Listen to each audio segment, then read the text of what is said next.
নমস্কার বন্ধুরা, আমি কিংশুক মজুমদার। আজ আমি আপনার কাছে নিয়ে এসেছি প্রখ্যাত সাহিত্যিক শ্রী শহীদ মুস্তফা সিরাজের লেখা কাগজে রক্তের দাগ বইটি পাঠ প্রতিক্রিয়া। মুনলাইট বারের সিঙ্গার গৌরী ওরফে টুনি খুন হলো এক খ্রিস্টান কবরখানায়, ইস্টার্ন সাব আরবান সিমেট্রি। কবরখানার কেয়ারটেকার গোমেশ জানায় টিনি প্রায়ই ওই কবরখানায় এসে ক্রিস্টিনার কবরের সামনে বসে থাকত। টিনার ব্লাউজের ভেতর থেকে পাওয়া একটি পার্সে পাওয়া গেল একটি রক্তের দাগওয়ালা কাগজ, কিন্তু তাতে টিনির আঙ্গুলের ছাপ ছিল না। নিউজ প্রিন্টের কাগজে ডট পেনে লেখা একটি চিঠি। ওই কবরখানার পাশে একটি পরিত্যক্ত চার্চ ও পাশে রেলওয়ার্ড, যেখানে ওয়াগান বেকারদের আড্ডা। কর্নেল নীলাদ্রি সরকার তদন্ত শুরু করলেন। ওই রক্তের দাগওয়ালা কাগজে পাওয়া গেল দৈনিক সত্যসেবক পত্রিকার নতুন সাংবাদিক টিনির বন্ধু সুব্রত চৌধুরীর আঙ্গুলের ছাপ।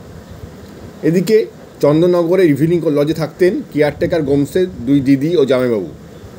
তদন্ত করতে করতে জানা যায় গোমেশ কবরখানায় দামি মার্বেলগুলো পাচার করতেন এবং এতে তার জামাইবাবু ড্যানি ঘোষ যুক্ত ছিলেন।